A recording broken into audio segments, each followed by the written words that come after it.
성경 말씀을 같이 보겠습니다. 로마서 5장 9절에서 11절까지 말씀을 같이 보겠습니다. 로마서 5장 9절에서 11절까지 말씀을 우리 같이 한 목소리로 말씀 같이 봉독합니다. 그러면 이제 우리가 그의 피로 말미암아 의롭다 하심을 받았으니 더욱 그로 말미암아 진노하심에서 구원을 받을 것이니 곧 우리가 원수 되었을 때에 그의 아들의 죽으심으로 말미암아 하나님과 화목하게 되었은즉 화목하게 된 자로서는 더욱 그의 살으심으로 말미암아 구원을 받을 것이니라. 그뿐 아니라 이제 우리로 화목하게 하신 우리 주 예수 그리스도로 말미암아 하나님 안에서 또한 즐거워하느니라. 아멘. 오늘 말씀이 아주 굉장히 중요한 말씀인데 제가 이거를 잘 설명해 낼 수 있을지가 모르겠네요. 우리가 너무 많이 읽었지만 또 많이 읽었지만 또 너무 많이 읽어서 그냥 지나쳐 버리는 이제 그런 내용이거든요. 그래서 오늘 좀 저도 정신을 좀 바짝 차리고 제가 지난주에는 너무 할 얘기가 많아가지고 어, 너무 할 얘기가 많으면 제가 다 설명을 못하면 제가 당황을 하게 되고 시간이 가게 되고 그러거든요. 근데 오늘은 제가 요 말씀을 좀 잘 설명을 했으면 좋겠습니다. 너무 중요한 말씀이라서요. 우리가 이제 지난주의 말씀은 의인을 위하여 죽는 자가 쉽지 않고 선인을 위하여 용감히 죽는 자가 혹 있거니와라고 라는 말씀을 이렇게 생각해 봤죠. 우리가 세상에서 아무리 정말 이렇게 좋은 착한 사람이고 의로운 사람이라고 한다 할지라도 내가 남을 위해서 죽어준다. 그거는 쉬운 일은 아닌 것 같습니다. 왜 그러냐면 그 사람들은 그 모든 것의 가치를 생각을 하거든요. 근데 여러분 세상에서 여러분의 목숨보다 더한 가치가 있습니까? 그건 아마 없을 것 같아요. 그죠? 누가 와서 여러분에게 팔 오른쪽 팔 한 짝 잘라주면 50만 불 주겠다. 그러면 여러분 잘라주겠습니까? 50만 불이면 그 사람에게 이제 이거 이식해가지고 가져간다 그래서 팔 한쪽 어떤 사람은 그런 사람이 있겠죠, 그죠? 예, 뭐 장기 매매하는 사람도 있긴 하지만 그러나 제 정신이 있는 사람이라면 아무리 돈을 많이 줘도 자기의 팔 한쪽을 잘라서 팔 사람은 없을 겁니다. 팔 한쪽도 귀중하다면 자기 이 목숨은 어떻겠습니까? 근데 세상 사람들은 가치를 생각하거든요. 내가 어, 이 가치를, 정말 내가 여기에 희생할 가치가 있나? 그거거든요. 그래서 이제 현대 교회가 자꾸 쇠퇴하는 이유 중에 하나가 옛날에는 정말 예수님 하나님 생각하면 모든 게 정말 만족했거든요. 그런데 현대에 와서는 더 좋은 게 많아요. 그래서 교회의 가치보다 세상의 가치가 더 좋아 보이기 때문에 교회보다는 세상에 더 관심을 갖게 된다는 거죠. 자, 사람이 남을 위하여 죽는다. 그것은 의인을 위해서도 선인을 위해서도 그렇게 쉬운 일은 아니다라는 거죠. 그런데 8절 말씀에 8절 말씀에 남을 위해서 죽는 것, 또 의인을 위해서 선인을 위해서 죽는 것도 쉽지 않다면 우리 예수님의 죽음은 어떤 죽음이었냐라는 거죠. 바로 그것은 우리가 아직 죄인 되었을 때. 그러니까 하나님이 그 아들 예수님을 이 땅에 보내주시고 우리를 구원하신 것은 우리가 잘하고 우리가 조건이 있고 무슨 환경이 갖추어졌기 때문에 이 땅에 오신 것이 아니고 우리가 아직 죄인 되었을 때에 그리스도께서 우리를 위하여 죽으심으로 예수님이 우리를 위하여 죽으심으로 우리가 아직 죄인이었을 때 오늘 말씀은 원수라고 나오죠. 근데 우리가 요구하지도 않았는데 하나님이 우리를 사랑하신다는 것을 자기 아들을 죽이심으로 표현하셨다라는 겁니다. 이제 우리가 그 말씀을 지난주에 생각해 봤어요. 이거 바로 그것이 하나님의 사랑의 확증 방법입니다. 아들까지 죽이시는 사랑. 사람에게서는 찾기가 쉽지 않은 사랑이죠. 차라리 내가 죽으면 죽어도, 그렇죠? 내가 죽으면 죽어도 내 아들을 대신 죽게 하는 거는 아마도 생각도 못하는 그러한 일입니다. 차라리 내가 죽으면 죽어도, 그렇죠?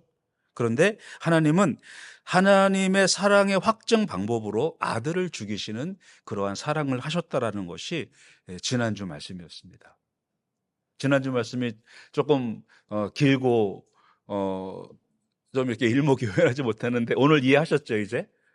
지난주는 조금 이해가 덜 되셨다면 오늘은 아마 충분히 이해가 되셨을 겁니다. 그렇게 하나님은 우리를 사랑하셨고 조건 없이 자격 없는 우리에게 아들을 보내주셔서 하나님의 사랑을 확증하셨다라는 말씀이었고요. 이제 9절 말씀에 이어지는 것을 보면 그러면 이제라고 하죠. 그러면 이제. 자, 그 앞에 내용을 받아가지고 앞에가 이러니까 이제 그러면 이제는 우리가 어떻게 살아야 되느냐 이렇게 연결되는 겁니다. 그러면 이제 그러니까 하나님이 사랑의 확증으로 그 아들을 우리에게 주셨다라는 거죠. 우리가 아직 죄인이었을 때에 조건도 자격도 없었을 때에 아들을 주셨다는 거죠. 이제 그러면 우리는 어떻게 살아야 되느냐 라는 말씀이 바로 9절 말씀입니다. 그러면 이제 우리가 어떻게 살 거냐라는 거죠. 이제 전에 방법으로 살지 말고 이제는 다른 방법으로 살아야 된다라는 것입니다. 여기 이제 9절과 10절에 보면 과거에 받은 구원과 미래에 받을 구원 이 두 개가 이렇게 비교가 되어 있습니다. 자, 9절에 보면 그러면 이제 우리가 그의 피로 말미암아 의롭다 하심을 받았으니 이거는 이미 받은 구원이죠. 그죠? 그런데 그 뒤에 나오는 그 구원은 그로 말미암아 진노하심에서 구원을 받을 것이니 이것은 받을 구원입니다. 그러니까 여기 오늘 여기 9절 말씀에서는 우리가 받은 구원이 있고 받을 구원이 있다라는 거예요. 그 말씀을 설명을 해주고 있는데 자, 이제 우리가 이미 구원을 받았다라고 합니다. 근데 왜 어떻게 우리가 이미 구원을 받았냐? 과거적으로 구원을 받았냐? 바로 그것은 그의 피로 말미암아 8절 말씀을 이어서 하는 말씀이죠. 8절에서 그의 아들이 우리를 위하여 죽으심으로 그 피로 말미암아 우리가 의롭다 하심을 받았다라고 그렇게 선언을 해주고 있습니다. 자, 이것을 우리는 칭의라고 했고요. 그 다음에 이것을 우리는 대속이라고 했습니다. 예수님이 우리를 위하여 대신 죽어 주셨다라는 거죠. 자, 그러면 이제 우리가 그의 피로 말미암아 구원을 받았으면 이제는 받은 구원만 가지고 끝내서는 안 된다는 거예요. 한국 교회 중에 구원파라는 그 이단이 있어요. 이 이단은 받은 구원, 근데 과거적 구원을 과거적 구원으로 끝난다고 봅니다. 근데 과거적 구원을 받으면 구원이 완성된 거라고 그렇게 생각을 해요. 근데 성경에서는 구원을 이렇게 세 단계로 나눕니다. 성경에선 이미 우리가 받은 구원이 있습니다. 이거는 예수님의 피로 우리가 이미 받았습니다. 과거적으로. 그리고 현재적으로 받은 구원이 있습니다. 그러니까 받은 구원, 과거적 구원, 받은 구원, 현재적 구원. 이 받은 구원, 현재적 구원은 뭐냐면 성화 구원을 말하는 거예요. 그러니까 우리가 세상에서 살아가면서 구원받은 사람으로서 살아가는 겁니다. 구원을 받으려고 살아가는 것이 아니고 구원을 받은 사람으로서 살아가는 것을 우리는 성화 구원이라고 합니다. 이미 구원을 받았기 때문에 그 구원받은 그 삶을 살아내는 거죠. 바로 그것을 우리는 성화 구원이라고 합니다. 그리고 받을 구원이 있습니다. 이 받을 구원은 미래적 구원을 말하는데 자, 오늘 말씀해 보면 이미 우리는 과거적으로 구원을 받았어요. 더욱 그로 말미암아 진노하심에서 구원을 받을 것이니. 자, 여기에서 그로 말미암아는 우리의 과거적 구원을 받게 하신 그 예수님, 그로 말미암아라는 뜻이에요. 예수님께서 우리를 위하여 주셨기 때문에 우리는 이미 과거적 구원을 받아버렸습니다. 자, 그러면 그 과거적 구원을 받은 그 분으로 말미암아 진노하심에서 구원을 받을 것이다.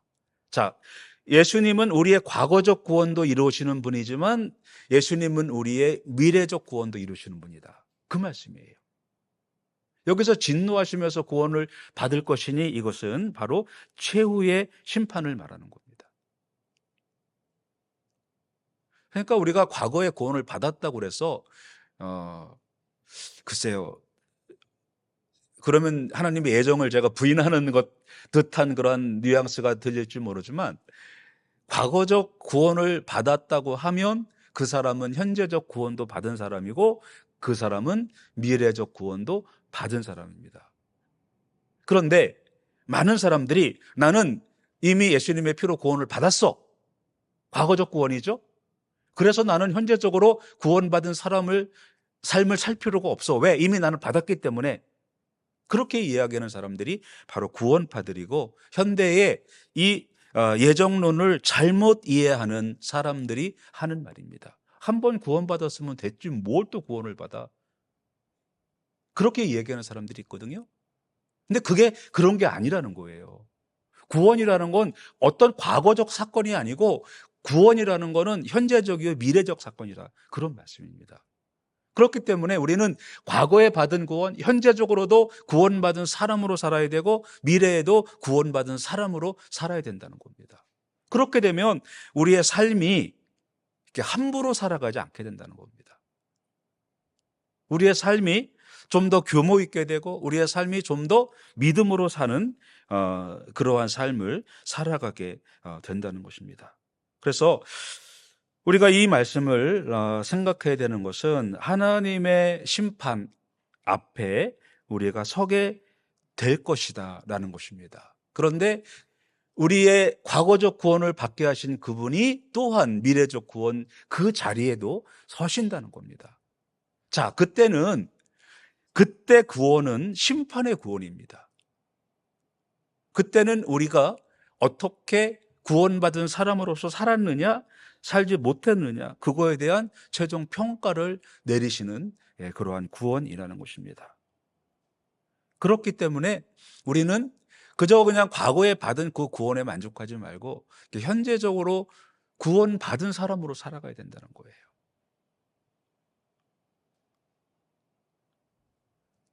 자, 그래서 바로 이 십자가는 그렇습니다. 이제 여기에서 그 피로 말미암아 우리가 이제 구원을 받았다 그랬잖아요.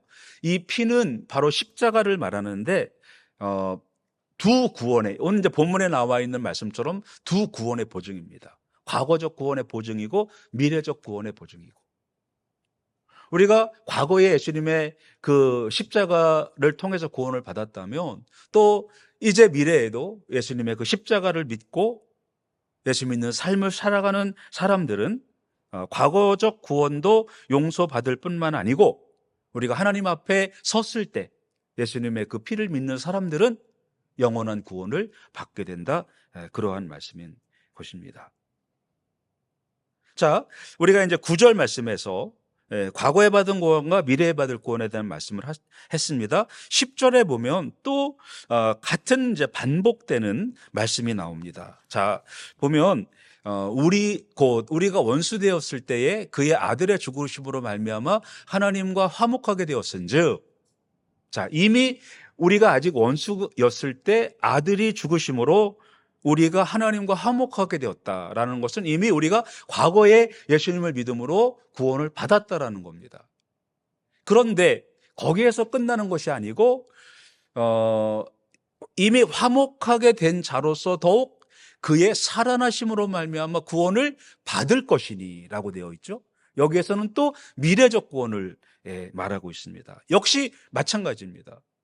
예수님의 죽으심, 그 죽으심으로 우리가 과거의 고를 받았고 예수님의 살으심, 그 살으심으로 우리가 미래의 구원을 받는다. 이제 그런 말씀을 하고 있습니다. 자, 다시 한번 돌아보면 어, 우리가 구원 받았을 때가 우리가 과거적 구원을 받았을 때가 여기 나오죠. 언제가 그때가 언제였죠?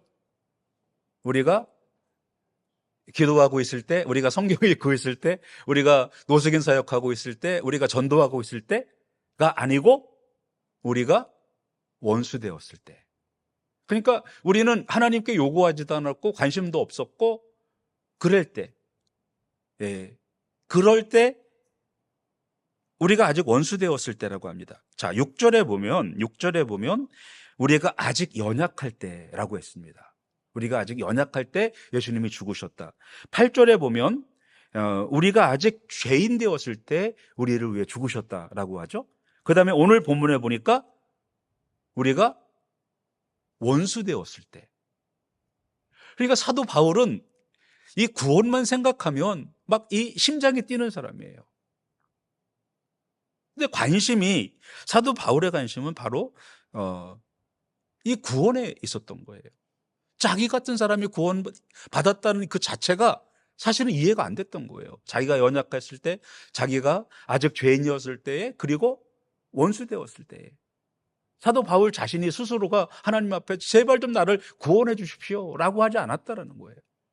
아직 우리가 원수 되었을 때에, 연약할 때도 아니고 죄인 되었을 때도 아니고, 생각해 보니까 원수 되었을 때, 스데반 집사님을 죽이고 기독교인들을 핍박하고, 그래서 예수님을 만났을 때 성령 사울이 묻잖아요. 주여 누굽니까? 라고 물으니까 예수님이 대답하시는 말이 나는 내가 박해하는 예수라 그러잖아요. 그러니까 예수님을 박해하는, 그러니까 아직 원수였을 때 사도 바울을 불러주었다는 거예요. 근데 예수님의 부름을 받고 나니 진짜 이 머리가 그냥 쭈삣 서는 거죠. 아, 내가 예수 안 믿었으면 어떻게 될 뻔했나. 난 예수가 죽은 줄 알았는데 내가 예수님을 안 믿었으면 나는 지옥 갈 거 아닌가 생각하니 아찔한 거예요. 여러분, 우리가 이 천국에 대한 그러한 개념만 이해하면 우리가 신앙생활이 그냥 평범하게는 안 될 것 같아요. 제가 여러분들에게 광신도가 되라 그런 말씀을 드리는 건 아니고 정말 헌신도가 될 것 같아요. 사도 바울과 같은 그러한 체험을 한다면 정말 아찔하지 않았겠습니까? 자기가 예수를 나사렛 이단 괴수라고 생각을 하고 그 예수 믿는 사람들 다 죽이려고 했는데 죽은 줄 알았던 예수님이 자기 눈앞에 떡 나타났을 때 그때 그 아찔함. 그런데 그 아찔함보다는 자기를 불러주신 하나님에 대한 그 고마움. 아니면 이 영원한 형벌인데. 바로 우리가 아직 원수 되었을 때라는 그 고백 안에는 정말 하나님에 대한, 예수님에 대한 그 고마움이 아주 절절하게 배어있는 그런 말씀이에요. 얼마나 감사하고 그런 내용이에요. 근데 그것도 그의 아들의 죽으심으로 말미암아라고 말씀을 하고 있습니다. 제가 지난 그 고난 주간에 아사셀 염소에 대한 설교를 했었어요. 이 아사셀 염소는 염소 한 마리를 잡아서 광야에 내보냅니다. 그러면은 그 광야에 내보낸 그 염소는 광야에 나가서 그 맹수들에게 뜯기는 거예요. 잡아먹히고 피 흘리고. 근데 예수님께서 그 아사셀 염소로 오셨다라는 거예요. 그러니까 그 아들의 죽음은 그냥 우리가 생각하는 그러한 낭만적인 죽음. 제가 신학교 다닐 때 제 친구 하나가 이제 그런 거에 관심이 많았어요. 신학생 때 아직 젊었을 때 이 죽음을 준비하는 그런 모임에 가더라고요.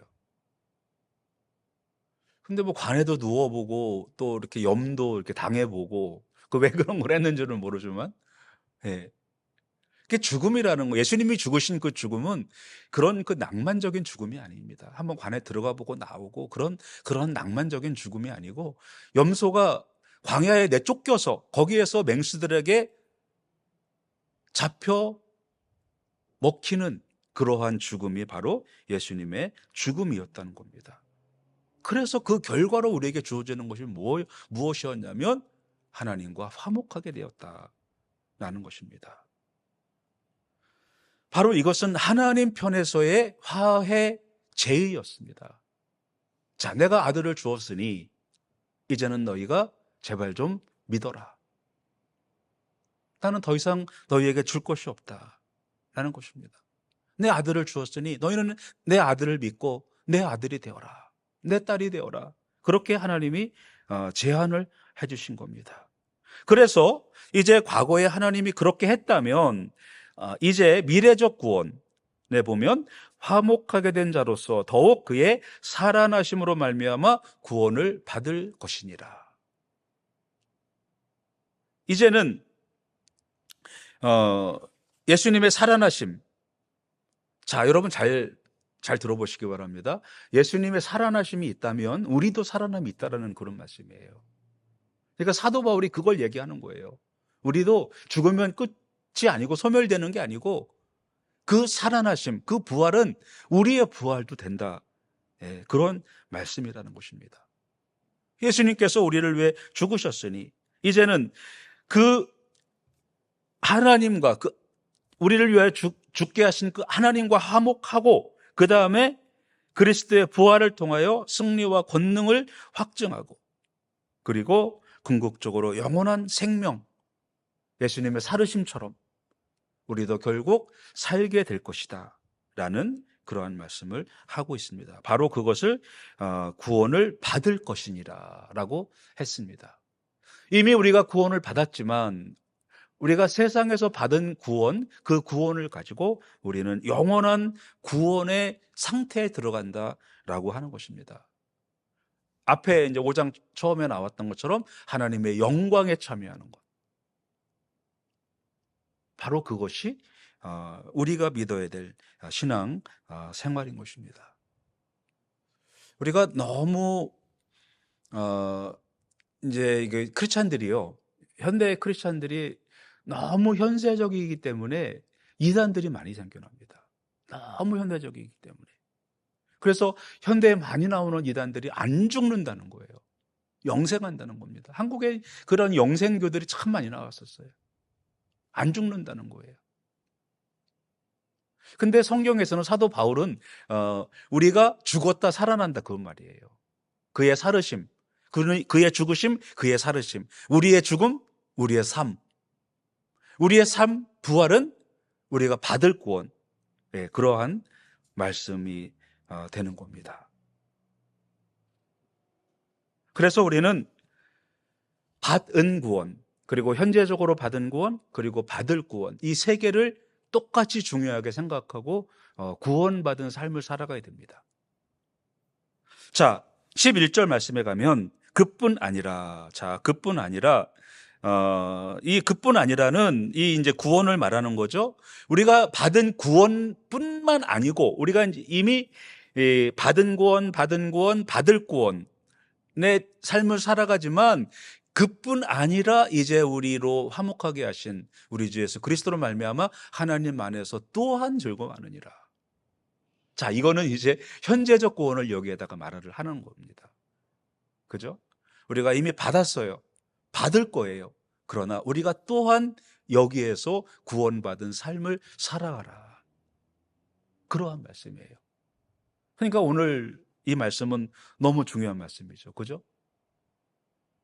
과거적 구원과 현재적 구원과 미래적 구원을 동시에 말하고 있고 우리가 신앙생활을 하면서 꼭 기억해야 될 말씀입니다.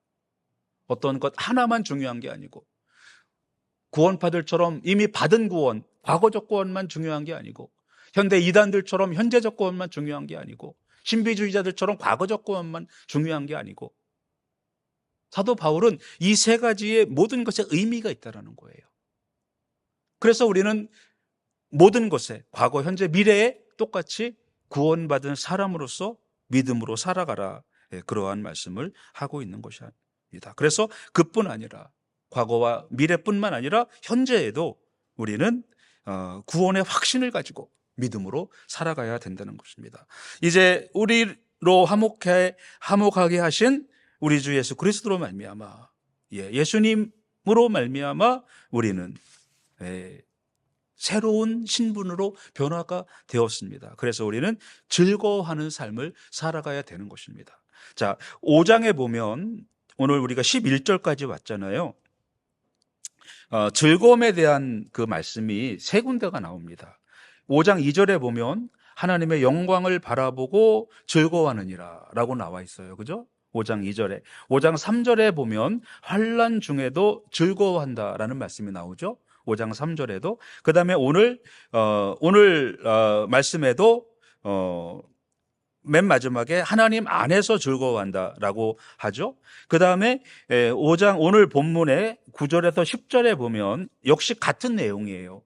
구원의 확신을 통한 즐거움을 말하고 있는 것입니다. 그러니까 이 5장 1절에서 11절까지 오는 중의 말씀은 이제 반복이지만 그겁니다.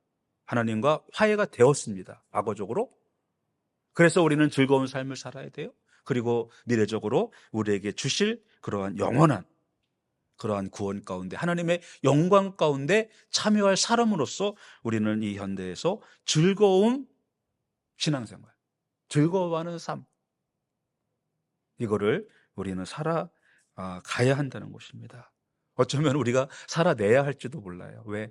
세상이 영적 전투를 해야 되거든요. 그러니까 살아가는 건 잘 안 되고 우리가 살아내는 그러한 삶을 살아야 되는데 어떤 때 우리가 삶 가운데 힘들 때가 있습니다. 저는 저한테 그래요. 야, 웃어. 그런 얘기를 합니다. 저 아내에게도 어떤 때 일이 있으면 웃어. 그렇게 얘기할 때가 있어요. 근데 웃으면은요, 행복하려고 행복해서 웃는 게 아니고 웃으면 행복해진다 그런 말 있잖아요. 그죠? 그거는 우리 뇌는 너무 단순해서 내가 웃으면 행복한 줄 알고 호르몬을 내보내요. 제가 전에도 얘기했잖아요. 그죠? 내가 웃으면 우리 뇌는 단순합니다. 그냥 행복 호르몬을 내놔요. 내가 좋은데도 찡그리고 있으면 좋은 그 시간에도 나에게는 아드레날린이 나오게 돼요. 그래서 우리가 어떤 상황 가운데서도 그리스도 안에서 이 기쁨을 누려야 되는데 모든 그 상황을 초월한 기쁨. 그래서 하나님 안에서 즐거워하느니라. 그리스도 안에서 화목하게 하신 과거적으로, 현재적으로, 미래적으로 그래서 영원한 그러한 정말 이 하나님과 회복된 관계 가운데서 가장 깊은 곳에서 우러나는 사도 바울이 느꼈던 내가 예수 안 믿었으면 어떡할 뻔했나. 그냥 그 아찔함, 이 아찔함을 로마 교회에 보내는 거예요. 당신들도 예수 안 믿었으면 한번 생각해봐라. 이거 영원한 거다. 라는 그러한 말씀이 여러분들의 오늘 우리에게도 똑같이 적용되어서 여러분의 삶 가운데서 정말 영원한 기쁨이 막 차고 넘치는 여러분들 되시기를 축원합니다. 기도하시겠습니다. 이 시간에 한번 같이 기도할 때 하나님 저 안 만나 주셨으면 어떡할 뻔했습니까? 이러한 고백을 좀 우리 했으면 좋겠습니다. 하나님 우리가 주님을 몰랐을 때 주님이 찾아오시지 않았더라면 어떻게 할 뻔했습니까? 사도 바울처럼 원수되었을 때에 주님이 하나님의 아들을 보내지 않았으면 어떻게 할 뻔했습니까?